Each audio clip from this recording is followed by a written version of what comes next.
Prince Harry, the Duke of Sussex, is no stranger to controversy, and his latest reported outburst has raised eyebrows and questions about his sense of entitlement. According to palace insiders, Harry is furious after allegedly being denied VIP access to the upcoming 2024 Paris Olympics. Some speculate this decision is based on security concerns due to Harry's lessened royal status, while others hint at a more pointed snub, a message from the British Olympic Committee (BOC) reminding the prince that despite his lineage, he is no longer a top royal. This reported tantrum isn't the first time Prince Harry has clashed with the idea of being treated like an ordinary citizen. Since stepping down from senior royal duties, he and his wife Meghan Markle have walked a tightrope between clinging to their royal titles and carving out an independent life. The alleged denial of VIP access adds fuel to this ongoing fire. Let's delve deeper. Traditionally, senior members of the British royal family receive VIP treatment at major sporting events like the Olympics. This includes access to exclusive lounges, private viewing areas, and the opportunity to mingle with athletes. However, with Harry and Meghan's decision to step back, their position within the royal structure has become more ambiguous. The reported denial of VIP access could be seen as the BOC simply following protocol. Harry is no longer a working royal, and perhaps the committee feels he doesn't qualify for the same level of access as his immediate family members. This, of course, has reportedly not sat well with the prince. Here's where the controversy truly ignites. While Harry and Meghan have spoken extensively about wanting financial independence and a normal life, their actions often paint a different picture. Their reported insistence on VIP treatment at the Olympics contradicts their narrative of wanting to be treated like everyone else. This alleged tantrum exposes a potential disconnect between their public pronouncements and their private expectations. It's important to note that the palace has yet to officially confirm or deny these rumors. However, the very existence of these reports speaks volumes, positioning Prince Harry as someone struggling with his diminished status within the royal family. The image that emerges is of a petulant prince unable to accept his new reality. This isn't the first time Harry has clashed with issues of security and protocol since stepping back from royal duties. Previous reports detailed disagreements over security arrangements for the couple in their new home country of residence. These repeated instances paint a picture of a prince struggling to adjust to a life with less grandeur and more limitations. The alleged VIP access denial could have significant ramifications. It could further strain Harry's relationship with the BOC and potentially even the royal family. It also highlights the ongoing struggle between Harry and Meghan's desire for normalcy and their apparent expectation of certain privileges. Moving forward, it will be interesting to see how this situation unfolds. Will Prince Harry choose to attend the Olympics as a regular spectator, or will he decide to forgo the event altogether? Will he and Meghan address the rumors swirling around this alleged tantrum? One thing is certain: the reported denial of VIP access has reignited the debate about the Sussexes' place in the world and their seemingly contradictory desires. The 2024 Paris Olympics are shaping up to be a star-studded affair, but one potential attendee might be missing the festivities: Prince Harry. Reports suggest that the Duke of Sussex has been denied a visa by the French embassy, allegedly throwing him into a rage and sparking a wave of controversy. Speculations abound. Some suggest it's a security concern given Harry's reduced royal status, making him a potential target. Others hint at a more pointed snub from the French authorities, reminding the prince that his celebrity status doesn't hold the same weight outside the Commonwealth. This reported outburst isn't the first time Prince Harry has clashed with the concept of being treated like an ordinary citizen. Since stepping down from senior royal duties, he and his wife Meghan Markle have walked a tightrope between clinging to their royal titles and carving out an independent life. This alleged visa denial throws gasoline on that fire. Traditionally, senior members of the British royal family receive expedited visas and VIP treatment when traveling abroad. However, with Harry and Meghan's decision to step back, their position has become more ambiguous. The French government seems to be treating Harry like any other visitor, requiring him to go through the standard visa application process. Here's where the controversy truly ignites. While Harry has spoken extensively about wanting financial independence and a normal life, this reported tantrum exposes a potential disconnect between his public pronouncements and his private expectations. If the rumors are true, it paints a picture of a prince who seems surprised and perhaps even offended that he's not receiving special treatment. It's important to acknowledge that the palace has yet to officially confirm or deny the rumors. However, the very existence of these reports speaks volumes. They position Prince Harry as someone struggling with his diminished status within the international community, portraying an image of a petulant prince unable to accept that his travels no longer come with automatic diplomatic perks. This isn't the first time Harry has clashed with issues of security and protocol since stepping back from royal duties. Previous reports detailed disagreements over security arrangements for the couple in their new home country of residence. These repeated instances paint a picture of a prince struggling to adjust to a life with less grandeur and more limitations. Meghan Markle and Prince Harry recently announced the launch of next year's Invictus Games in Canada, an event dedicated to honoring wounded veterans through competitive sports. However, the announcement has faced criticism, with some observers arguing that the focus appears to be more on the couple than on the veterans the event is meant to support. This criticism highlights the challenges their new PR team faces in shifting public perception from negative to positive. A recent development has further complicated their PR efforts. Reports suggest that Meghan and Harry plan to bring their children, Archie and Lilibet, to the Invictus Games in Vancouver. These children, who are rarely seen in public, have become the center of new media buzz. The possibility of their attendance has generated significant interest among sponsors and the public, with some believing that their presence could boost ticket sales and public engagement. According to a report on Express, the Sussexes are making arrangements for their children to attend the opening ceremony at BC Place in Vancouver, which will provide guests with a family-friendly start time of 1 p.m. on February 8th. Harry and Meghan are planning to take Archie and Lilibet to help promote a new family-friendly Invictus Games, a source said. The Sussexes have been very involved with the organizational elements of the Invictus Games Vancouver Whistler events, and it was very much their idea to make this a family-friendly event so that participants can bring their children along. The Invictus Games organizers have scheduled a week of family-friendly summer and winter sporting events to encourage sports fans and wounded veterans to involve the younger generation. Archie is also earmarked to take an active role in the Invictus Games Foundation when he reaches the age of maturity. As both the founder and patron of the Invictus Games and Invictus Games Foundation, Harry is very keen to lead by example and bring his family along, the source added. A patronage will one day be passed to Archie so the foundation can be kept within the family. Harry is adamant that the Invictus Games will remain a Sussex initiative.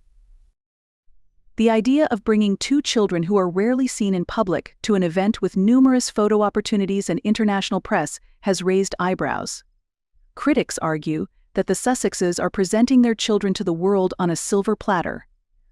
The Invictus Games were intended to honor veterans, not to spotlight the Sussexes or their children. Some suggest that they might be trying to solidify their association with the Invictus Games amid rumors that the event organizers are considering distancing themselves from the couple. If the Sussex children do attend the Invictus Games, it will undoubtedly come with added expenses, including transportation, clothing, housing, and nanny costs. Critics wonder if there will be appearance fees for the children, highlighting an unfair disparity, as similar provisions are unlikely to be made for the children of Invictus Games competitors. This is seen as another example of the will they won't they game that often precedes high-profile events, especially in the tabloids. Some argue that the Sussexes don't need to showcase their children at the Invictus Games, as the media, particularly outlets like the Daily Mail, already provide them with extensive coverage during the event.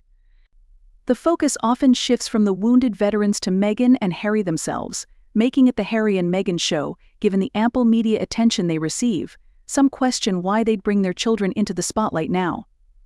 Critics argue that the Sussexes should reserve such appearances for when they have no other options left, which they believe is fast approaching. The skepticism is understandable given the couple's history with planned appearances often being postponed, cancelled, or not invited. The animated provocateurs of South Park are back, and this time, Prince Harry is squarely in their crosshairs. In their latest episode titled The Prince Who Cried Wolf Award, the show mercilessly roasts Harry's recent brush with the Pat Tillman Award, labeling it the worst award of the year.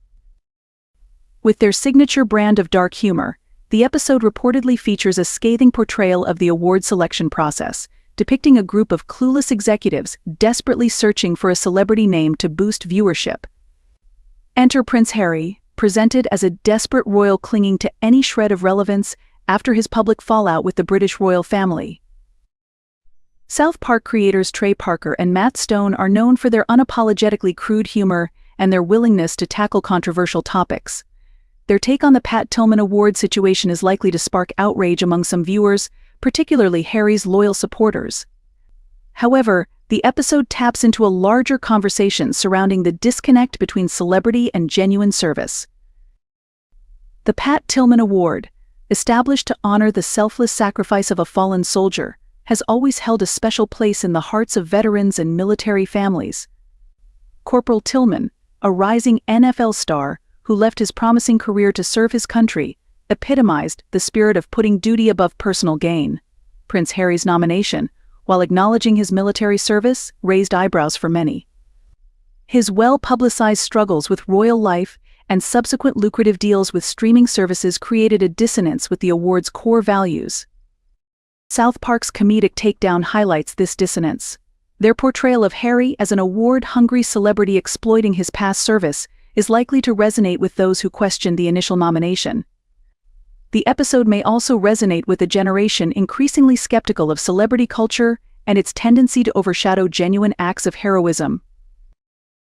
However, the episode isn't just about mocking Prince Harry. It's also a commentary on the absurdity of award shows in general. South Park creators are known for their disdain for Hollywood self-congratulation, and the Worst Award of the Year label is a direct shot at the culture of manufactured prestige that often surrounds such ceremonies. The episode's impact remains to be seen. Will it further damage Harry's public image, or will it be dismissed as another instance of South Park's signature outrageousness? One thing is certain: it will spark conversation and force viewers to question the motives behind celebrity awards and the true meaning of service. While the episode promises to be controversial, it's important to remember that South Park is satire. Their brand of humor thrives on exaggeration and shock value. However, beneath the crude jokes and cartoon violence often lies sharp social commentary. In this case, they're forcing the public to confront an uncomfortable truth: does Prince Harry's celebrity status overshadow the true spirit of the Pat Tillman Award? And are award shows in general more about self-promotion than genuine recognition? Today we're peeling back the layers of a recent media phenomenon surrounding Prince Harry's prestigious Pat Tillman Award. This well-deserved accolade, recognized globally, has been met with an unexpected reaction from the British press. Instead of celebrating Harry's achievement, they have been busy attempting to shift the spotlight elsewhere. The media, ever the master of deflection, has been stirring the pot of controversy and drama, attempting to eclipse Harry's honor with the so-called reappearance of Kate Middleton. This transparent move only serves to highlight their desperation and inability to cover the Windsor family fairly, and objectively. The question is, why? Stay tuned as we delve deeper into the UK media's latest tactics and uncover the truth behind their persistent attempts to distract from Harry's momentous achievement. The media's deflection tactics are as subtle as a sledgehammer. They've honed in on Kate Middleton's return to the public eye, as if it could somehow overshadow the significance of Harry's award. Let's not forget, this award recognizes his relentless dedication and exceptional service. Why, you might ask, are they doing this? The media is in the throes of a public relations skirmish and they're losing. Prince Harry's popularity is soaring, which doesn't sit well with the traditional press entrenched in their ways. They resort to manufacturing controversy and drama, their desperate maneuvers as transparent as they are futile. Instead of celebrating Harry's achievement, the media drags the spotlight back to worn-out narratives of palace feuds and intrigue. This approach is getting tiresome, but Harry's supporters aren't fooled. They see these tactics for what they are: a desperate ploy to control the narrative. They won't let the media's bitter jealousy eclipse Harry's moment of recognition, ensuring the spotlight stays firmly where it belongs on Prince Harry's well-deserved honor. The media's inability to fairly and objectively cover the Windsor family is glaringly obvious. Their palpable bias, driven by the relentless pursuit of clicks and views, seems to have overshadowed their role in providing balanced and impartial reporting. This bias is particularly noticeable in their coverage of Prince Harry. Rather than acknowledging his accomplishments and the impact of his philanthropy, they prefer to perpetuate negative narratives. Why is the media so intent on this skewed portrayal? The answer is complex. It's partly rooted in the age-old struggle between the royals and the press. The media thrives on drama, and the royal family, with its centuries-old traditions and high-profile members, provides plenty of fodder. But there's more to it than that. The media's bias reflects a deeper societal issue: discomfort with those who challenge the status quo. Prince Harry has ruffled more than a few feathers with his openness about mental health, his decision to step back from royal duties, and his commitment to carving his own path. Despite the relentless scrutiny and criticism, Prince Harry's work remains significant. His achievements, such as receiving the prestigious Pat Tillman Award, underscore his dedication to service beyond self. This award, named after the American football player who left his career to join the military post 9/11, is given to individuals exemplifying such service. Harry's tireless efforts in championing mental health, supporting veterans, and advocating for HIV awareness highlight his unwavering commitment. Prince Harry's supporters recognize the importance of his work. They see through the media's attempts to distract and divide, refusing to let these narratives overshadow his achievements. Many have taken to social media, using their collective voice to celebrate Harry's award and challenge the media's bias. Their posts, tweets, and comments serve as a testament to their unwavering support for the Duke of Sussex. These supporters are not just defending Harry against media tactics, they're also taking proactive steps to ensure his work and causes remain in the spotlight. Fundraising initiatives, awareness campaigns, and volunteer efforts inspired by Harry's philanthropic endeavors are being launched worldwide. They understand the power of collective action, knowing that by standing together, they can counteract the media's skewed narrative and ensure Prince Harry's achievements are recognized and celebrated. We've delved into the media's deflection tactics, their bias, and the unwavering support of Prince Harry's followers. Let's bring it all together. This is a tale of a deserving hero, an award of prestige, and the media's futile attempts to distract us from the real story. It's a tale that tells us more about the media than it does about Prince Harry or the royal family. Prince Harry's Pat Tillman Award is not just any award, it's a recognition of courage, sacrifice, and a commitment to service beyond the call of duty. It acknowledges Harry's dedication to giving back to society, standing up for what he believes in, and making a difference in the world. This is what we should be focusing on and celebrating. Instead, we've seen a concerted effort by the media to shift the spotlight, making the story about anything but Harry's achievement. A so-called reappearance of Kate Middleton, palace feuds, and intrigue are the narratives they've tried to sell us. But we're not buying it. We see through the smoke and mirrors, recognizing the media's tactics for what they are: a desperate attempt to deflect from the truth, a truth that doesn't fit their preconceived narrative. We are not passive consumers of media, we're active participants in this story. We have a voice and the power to make a difference. We can choose to focus on the positive, on the achievements and inspiring stories. We can choose to celebrate Harry's award, acknowledge his service, and his commitment to making the world a better place. So let's stand with Prince Harry. Let's honor his achievement, drown out the noise and distractions with our applause, and make our voices heard. Because at the end of the day, it's not about the media, the feuds, or the palace intrigue. It's about Prince Harry, his service, courage, commitment, and the difference he's making in the world. And that's something worth celebrating. Thank you for watching. Remember to subscribe, like, and share. Goodbye. During her speech at the 2024 Essence Festival of Culture in New Orleans, Danielle Brooks dropped a bombshell on Meghan Markle, sending shockwaves through the entertainment industry. The festival, already slated to be a star-studded affair, took an unexpected turn when Brooks, with unwavering confidence, addressed the crowd. "Thank you all for being here today," Brooks began, her voice commanding attention. "I have to be honest with you all. There's something I've been wanting to get off my chest for a while now." The audience fell silent, the tension palpable. "I've been thinking a lot about authenticity lately," Brooks continued, her eyes narrowing.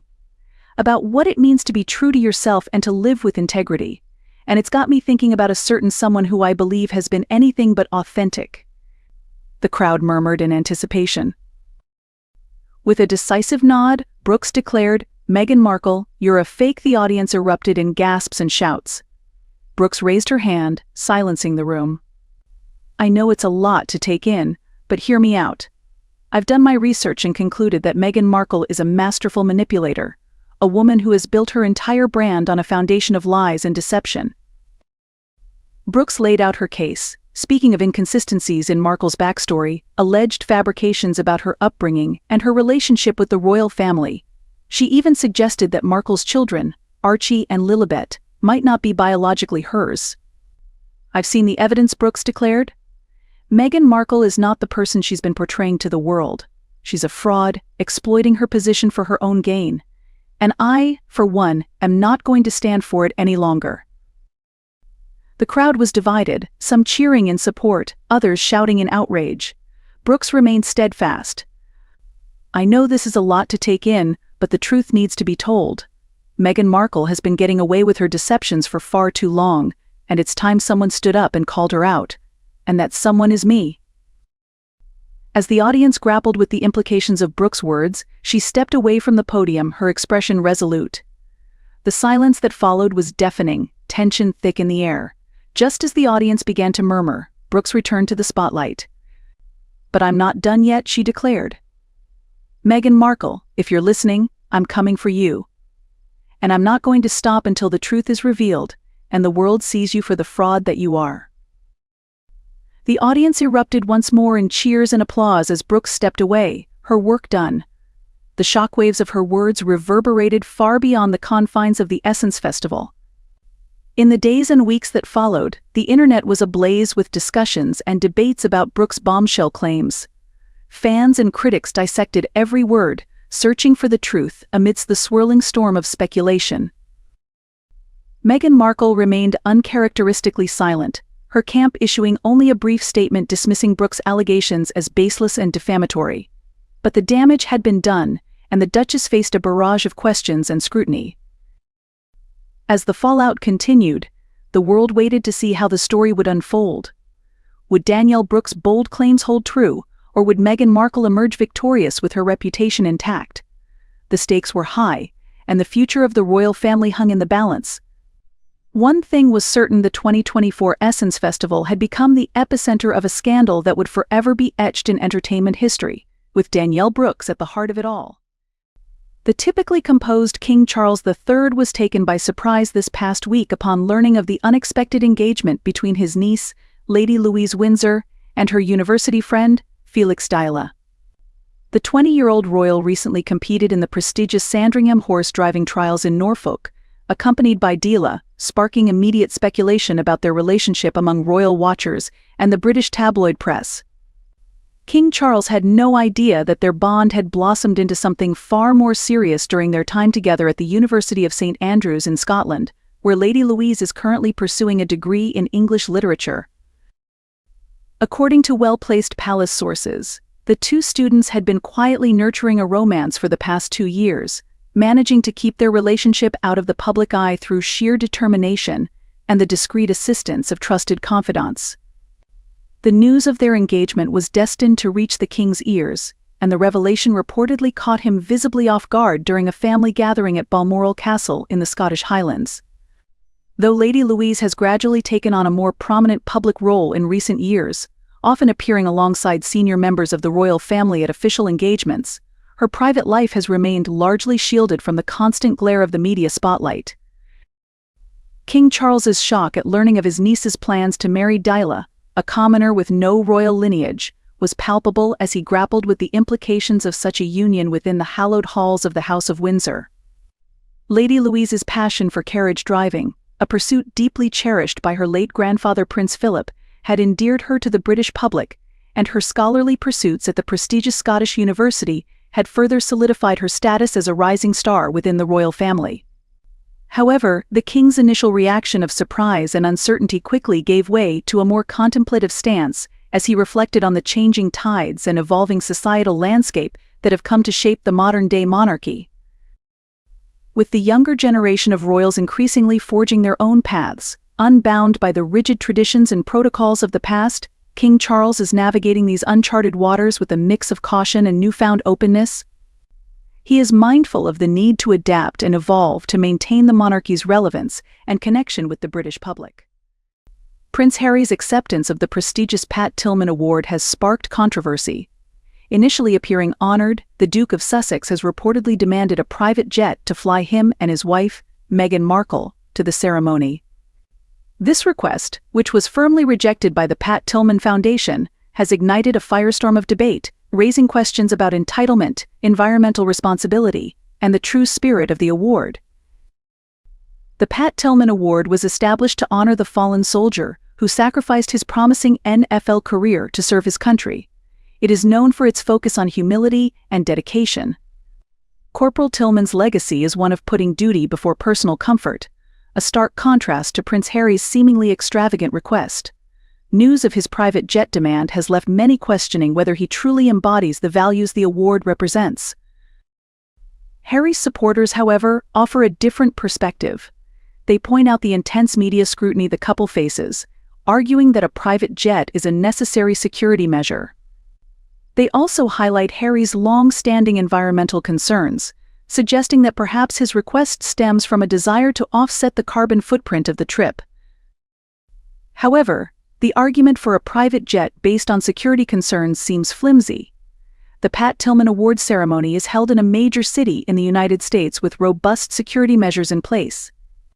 Commercial flights offer a safe and secure travel option utilized by countless dignitaries and celebrities on a daily basis. The environmental argument is more nuanced. While private jets are undoubtedly significant polluters, Harry's commitment to environmental causes is undeniable. Perhaps his supporters suggest he could offset the carbon emissions associated with the flight by investing in sustainable initiatives. The Pat Tillman Foundation's decision to reject Harry's demand is likely rooted in a desire to maintain the integrity of the award. By refusing to accommodate such a request, they send a clear message: the Pat Tillman Award recognizes service, not celebrity status. This stance has garnered significant support from veterans and military families who hold Corporal Tillman's legacy in high regard. This situation exposes a deeper conflict at the heart of the Pat Tillman Award. Can a royal with all the inherent privileges ever truly embody the spirit of selfless service that the award represents, or is there an inherent dissonance between the two? The fallout from this controversy could be significant. Prince Harry may face accusations of being out of touch and prioritizing his own comfort over the spirit of the award. The Pat Tillman Foundation, on the other hand, may be lauded for upholding the award's core values. Welcome back, royal fans. Today we're diving into the latest Wimbledon appearance by Carol and Michael Middleton and what it could mean for Princess Kate. Don't forget to subscribe and like for more updates. Princess Kate's parents, Carol and Michael Middleton, made their second appearance at Wimbledon this week, stirring speculation about the future Queen's return to the public eye. The couple attended the quarterfinals on July 10th at the All England Lawn Tennis and Croquet Club, where their daughter serves as patron. This was their second visit this year, following their debut at this year's competition on July 4th. Show some love for the British royals by liking this video and subscribing to our channel for exclusive insights and updates. The quarterfinals drew several members of the royal family, including Queen Camilla, Peter Phillips, and Zara Tindall. Their presence, along with Kate's parents, has fueled hope that the princess herself might also make an appearance. Princess Kate, 42, has been a regular at Wimbledon almost every year since marrying Prince William in 2011. However, she has not appeared this summer as she continues to focus on her health and private matters. Fans are eagerly waiting to see if Kate will grace the tournament to present the trophies to this year's winners. Her parents' and other royals' attendance has certainly raised expectations. What do you think? Will Princess Kate make a surprise appearance at Wimbledon this year? Write in the comments and let us know your thoughts. Thanks for watching. Don't forget to subscribe and like for more royal news and updates. See you next time. Welcome back, royal fans. Today we have some exciting updates about Prince William and Kate Middleton. Don't forget to subscribe and like for the latest royal news. Prince William appeared in high spirits during his recent visit to Raff Valley on the island of Anglesey. This marked his first visit as the Royal Honorary Air Commodore, a role bestowed upon him by King Charles in August 2023. The future king looked tension-free and genuinely happy, his smile suggesting all is well at Kensington Palace. If you're a fan of all things royal, give us a thumbs up and hit that subscribe button to stay connected with the British royal family channel. There was no sign of anxiety or stress on his face, indicating to fans that Kate Middleton is gearing up for her return to public life. William's relaxed demeanor seems to assure everyone that Kate is doing well and preparing to rejoin her royal duties soon. During his visit, Prince William took the time to tour Raff Valley, meeting with personnel to learn more about their daily operations and life at the station. This update has certainly lifted the spirits of royal fans who are eagerly awaiting Kate's return to her public engagements. What do you think about this update on Kate Middleton's health? Write in the comments what you think about this, and at the end of the video, please subscribe and like. Thank you for watching. Amid the traditions and strict protocols of the British monarchy, Lady Louise Windsor, the youngest granddaughter of the late Queen Elizabeth, stands out at just 20 years old with the potential to usher in a new era. Unlike her cousins who were granted princess titles, Louise and her brother James were raised without such distinctions as their parents, Prince Edward and Sophie, deliberately chose to prepare their children for realities beyond palace walls. This unconventional upbringing has not hindered Louise's involvement in the royal family, as she frequently attends major events alongside her parents, showcasing her own identity. According to PR expert Alison Lancaster, Louise's unique position could catalyze transformative change by offering a fresh perspective that connects the institution to a younger, more diverse audience. Her path to a potential influencer role has been shaped by her academic and personal pursuits. She currently studies at the University of St. Andrews, where her cousin Prince William and Kate Middleton met. Louise also shows keen interest in the arts, especially equestrian pursuits shared with her grandmother, the late Queen. As the royal family navigates challenges, the world watches with anticipation to see if Louise will seize the opportunity to redefine the monarchy. Her journey promises uncharted territory, pushing traditional boundaries with the future hanging in the balance. The potential pitfalls should not be underestimated, as the monarchy has a long history of resisting change, making the path undoubtedly fraught with challenges.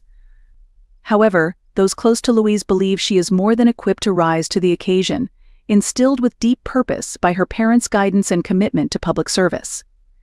Unlike some cousins criticized for a perceived sense of entitlement, Louise demonstrates refreshing humility and a genuine desire to make a meaningful impact.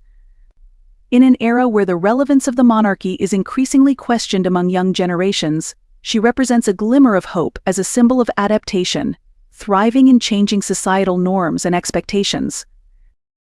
The challenges facing the royal family are complex, from the impact of Harry and Meghan's departure to ongoing scrutiny of its colonial past.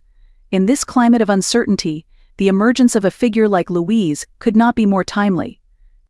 Her willingness to embrace a less traditional path, coupled with her achievements, interests, and commitment, potentially inspires a reevaluation of perceptions and paves the way for a more inclusive, relatable, and forward-thinking institution.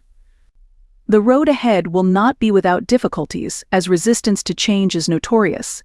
Yet, Louise's poised approach and commitment suggest an awareness of her potential's weight and a determination to effect positive change. The future partly rests on her remarkable shoulders, as Lady Louise Windsor may unlock a new era of relevance and purpose, embracing modernity, inclusivity, and a profound sense of service for the House of Windsor.